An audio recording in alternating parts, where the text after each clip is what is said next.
Presse et médias au futur, édition 2024, 3 et 4 décembre, toujours en direct du New Cap Event Center à Paris, dans le 15e arrondissement. Théo, nous Bonjour Alain. recevons sur ce plateau Giancarlo Vannoni. J'ai pas écorché votre nom, c'est bien ça? C'est parfait, oui. Vous êtes d'origine italienne?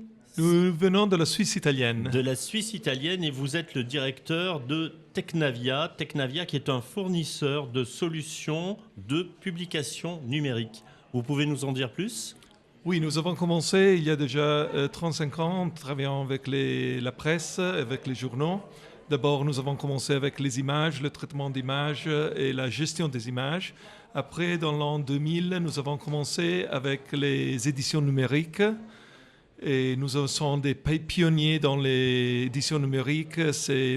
Beaucoup de compagnies ont pratiquement pris des idées de nous pour comment les faire. Alors, vous avez commencé où? Nous avons commencé en Suisse avec des clients, même de la Suisse italienne, mais même spécialement avec des clients italiens.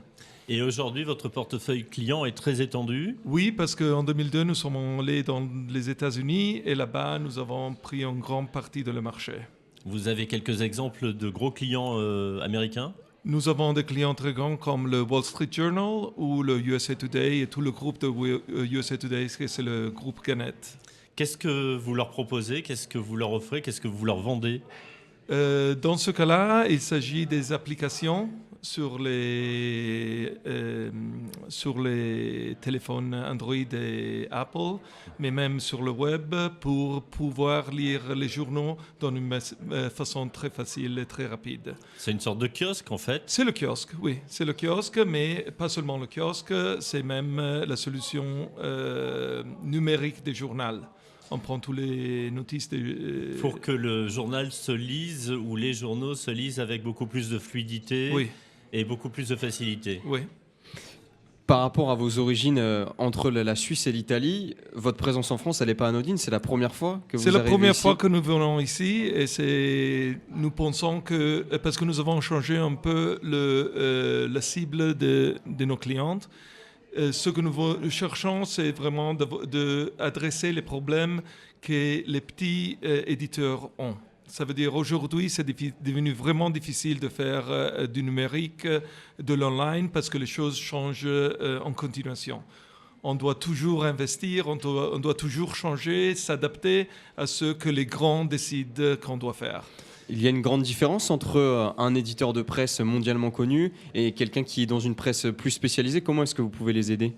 Nous pouvons les aider parce que nous avons toutes ces connaissances et nous sommes en train de développer en continuation. Ça veut dire aujourd'hui, le logiciel, ce n'est pas un projet qu'on fait et qu'on a terminé un certain jour. C'est un projet qui continue, ce n'est jamais terminé. Et on doit toujours le mettre à jour. Et sous quelle forme vous commercialisez vos solutions? Notre solution, c'est pratiquement un partenariat avec les journaux. C'est une software as a service, ça veut dire on demande un abonnement mensuel.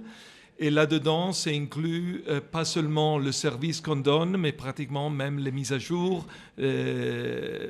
et toute la partie back-office. Oui, toute la partie back-office, tout ce qu'ils ont besoin pour améliorer et même toutes les nouveautés. Ça veut dire, quand ça arrive quelque chose de nouveau, ça arrive TikTok, ça change les choses, on leur offre la nouveauté sans demander d'autres argent. Ça veut dire, c'est simplement un abonnement mensuel qui ça inclut un peu toutes les nouveautés qu'on doit avoir pour être éditeur même numérique. Alors le principe, c'est qu'effectivement, ce soit accessible à des journaux de niche qui ne s'adressent pas forcément à de la masse, à énormément de public. Non. Ça peut être des journaux qui concernent 2000, 3000 lecteurs. Ça, il n'y a pas de limite. Ça peut commencer même avec les lecteurs de niche, mais même aux lecteurs du journal régional et avec 50 000, 100 000 lecteurs. On n'a pas une limite. C'est simplement, on peut même adresser celle de niche. Ça veut dire, nous donnons une plateforme que tout le monde peut utiliser. Ça n'importe pas si tu es le Wall Street Journal ou tu es le plus petit journal de niche avec seulement quelques centaines ou milliers de lecteurs. Quand on pense à cette gestion de données-là et à cette adaptation constante qu'il faut avoir avec les médias, on pense à l'intelligence artificielle qui va potentiellement aider et améliorer ce service-là. Comment est-ce qu'on l'utilise? Comment est-ce qu'on l'appréhende, cette intelligence artificielle à Technavia? Pratiquement, on doit l'intégrer un peu dans tous les procès. On avait commencé avec la traduction. Ça veut dire notre application de kiosque numérique peut lire dans n'importe quelle langue.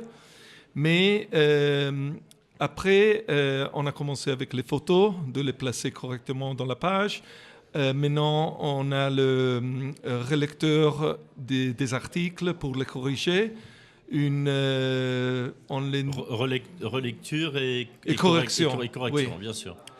Après, on l'utilise pour donner des exemples pour les titres, pour les réseaux sociaux, qui normalement sont un peu différents de celles de titres de journaux. Beaucoup de petites pièces pour améliorer, disons, le travail du rédacteur sans le remplacer. C'est vraiment de donner des idées comment faire et quoi faire. Alors vos objectifs sur ce salon, j'imagine, c'est effectivement de faire des rencontres, de faire des RP, de solliciter des prospects, de présenter votre solution.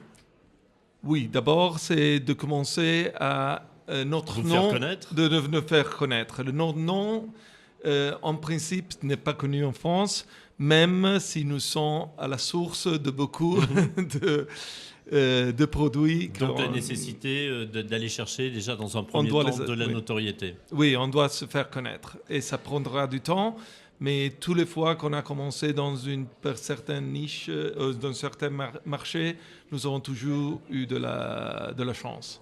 Ça veut dire quand on commençait en Italie, c'est aller tout seul parce que le produit... Naturellement, tous les fournisseurs disent sont bien, mais la façon avec laquelle nous proposons, c'est un peu différent des autres. Ce que nous cherchons, c'est vraiment de les aider.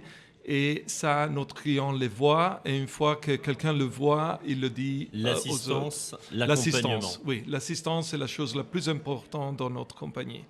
Toujours être disponible au téléphone pour... Alors justement, pour être disponible, il faut pouvoir vous joindre. Pour vous joindre hors salon, il faut faire quoi ? Ok, il y a le site internet. Donc le site internet, l'adresse ? L'adresse c'est www.technavia.com. Technavia, T-E-C-N-A-V-I-A. Oui. Il n'y a pas de H, hein, Technavia. Mais en réalité, le produit... .com. Mais en réalité, le produit, c'est le CMS que nous avons, c'est WordPress for News. C'est wp4.news. Ok. Mais ils sont la même, c'est la même boîte.